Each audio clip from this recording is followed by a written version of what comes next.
As the sun dipped behind Windsor Castle's ancient battlements on Tuesday afternoon, King Charles III emerged once more into the glare of public view, this time to receive France's head of state, President Emmanuel Macron, in the first major bilateral outreach of his 2025 schedule. The ceremony, steeped in centuries of ritual, was unfolding beneath the castle's soaring Gothic arches, and beneath a sky streaked pink and gold. Yet even as the trumpeters of the household cavalry sounded their clarion call across the quadrangle, all eyes were drawn not to uniforms of scarlet and gold but to a single, alarming detail: the monarch's right eye, flushed a vivid crimson. A startling sight at the welcome. Guests arriving for the arrival ceremony, diplomats, military officers, senior civil servants, paused in quiet fascination. His Majesty, himself wearing full mourning dress, and bearing the dignified bearing of a man accustomed to decades of ceremonial duty, offered his outstretched hand to President Macron with a warm smile. Yet the bright red patch beneath his lower lid made an instant impression, sparking immediate concern. Within moments, real-time photos of the king's bloodshot eye were circulating on social media platforms, generating a wave of speculation and worry that threatened to eclipse the diplomatic niceties of the day. The palace's unprecedented real-time update. In an unusual departure from historical royal practice, Buckingham Palace acted swiftly to stem the tide of conjecture. Rather than maintaining a guarded silence, a spokesperson issued a statement just 90 minutes after the ceremony's conclusion. His Majesty had suffered a minor burst blood vessel in his eye, a benign subconjunctival hemorrhage, and this was entirely unconnected to his ongoing cancer treatment, with no impact on his vision or his capacity to carry out scheduled duties. The promptness and candor of this disclosure reflect a deliberate shift in royal communications strategy toward greater transparency, mirroring best practices in public health messaging. Why the quick response matters. Royal watchers and crisis management experts alike have noted that in today's hyper-connected media environment, silence can breed the very rumors that spokespeople hope to avoid. Had the palace remained quiet, we might have seen weeks of speculation and even alarming misinformation, says Dr. Amelia Hartley, a consultant in public communications. By issuing a clear, factual update swiftly, they not only reassured the public, but also demonstrated respect for the monarch's supporters, who deserve timely, accurate information. Understanding subconjunctival hemorrhage. To many, the term subconjunctival hemorrhage may sound daunting, but ophthalmologists confirm that it is largely a cosmetic issue rather than a medical emergency. The conjunctiva is the thin, transparent membrane covering the white of the eye. If one of its tiny capillaries ruptures, blood can pool in that space, creating a red patch. Common triggers include a particularly forceful sneeze or cough, heavy lifting, or even a sudden bout of laughter. While the sight can be dramatic, patients typically experience no pain, no change in vision, and see complete resolution within 1 to 2 weeks, as the body reabsorbs the blood. Medical expert voices. Dr. Seema Patel, an ophthalmologist at London's Moorfields Eye Hospital, explains, subconjunctival hemorrhages are extremely common, especially in older adults whose blood vessels have become more fragile. The term may sound serious, but the condition itself is benign. However, context matters. When seen on a public figure already undergoing medical treatment, it's entirely reasonable for both the press and the public to seek clarification. Balancing duty with health considerations. King Charles, now 76, has displayed remarkable dedication to his constitutional and ceremonial responsibilities even as he undergoes regular oncology appointments.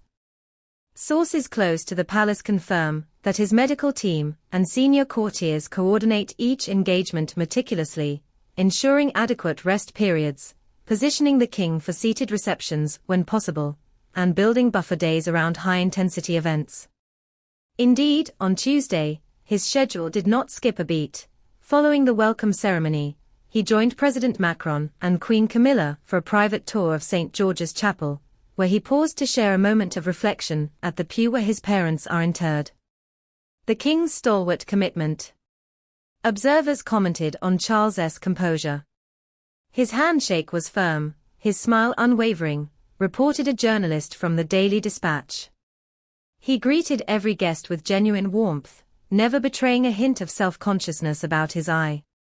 Diplomacy and decorum, the state visit continues. While the red eye may have grabbed headlines, the substance of the visit remained firmly on track. President Macron's itinerary included an address to a joint session of Parliament, the first Francophone leader to do so since 2018, and a roundtable on green technology at the Royal Society.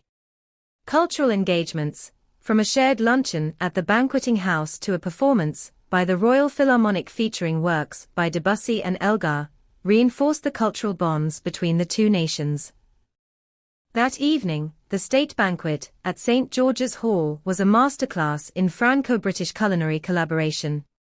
The first course, a chilled lobster veloute enriched with champagne beurre blanc, was crafted by Chef Raymond Blanc, France's culinary envoy to the King's Foundation. The main course paired beef Wellington with ratatouille, while dessert offered a delicate lemon tart infused with English thyme, accompanied by a sauternses. Each dish underscored the night's theme of shared heritage and creative partnership. Public and media reaction, a measured mix of concern and praise. Media commentary following the palace statement was overwhelmingly supportive. The Times editorialized, "True leadership includes transparency," and the palace's real-time update exemplified exactly that. Broadcast analysts noted that public sentiment, as measured by social media polls, shifted from worry to admiration for the King's resilience and the palace's modern communications. Yet some tabloid commentators seized on the incident to revitalize long-running debates about the monarchy's future. In The Sun, one columnist quipped, "Even a royal can't blink off questions," while others pondered whether visible health episodes might accelerate discussions of regency arrangements. Senior aides, for their part, have refused to be drawn into such speculation, affirming that any conversation about constitutional adjustments would be premature and firmly at His Majesty's discretion. Looking ahead, unwavering engagements on the horizon.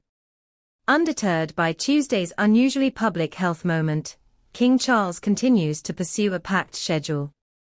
In the coming days, he is set to host the Chancellor of Germany for trade talks, attend a concert marking the reopening of the Royal Opera House, and preside over investitures at Windsor. Each appearance will be planned with equal measures of dignity and care, ensuring His Majesty can fulfill his duties while safeguarding his well-being. The monarchy's evolving approach to health news. This episode marks another chapter in the royal family's evolving relationship with modern media. Gone are the days of multi-week silences on health matters. Instead, we see a pattern of measured, timely disclosures designed to maintain both privacy and public confidence. Whether addressing cataract surgery, as with Prince William in 2021, or more serious concerns, as with the late Queen Elizabeth II's hospitalizations, the palace has gradually embraced a model of proactive, fact-based updates. A testament to stoic leadership. At its heart, Tuesday's Red Eye episode became more than a fleeting curiosity. It was a vivid reminder that even the most ancient of institutions is run by flesh, and that dignity can shine brightest in moments of human vulnerability. King Charles's refusal to let a minor hemorrhage derail his duties, combined with the palace's willingness to communicate clearly, offered a model of leadership for our times, transparent yet discreet, resilient yet humane. We'd love to hear from you. How did you respond to the palace's rapid health update? Do you see this transparency as a welcome evolution in royal communications? Share your reflections in the comments below.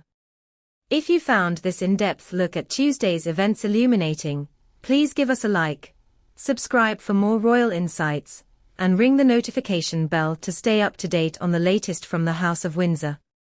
Until next time, may we all meet life's unexpected moments with the same unwavering resolve demonstrated by His Majesty.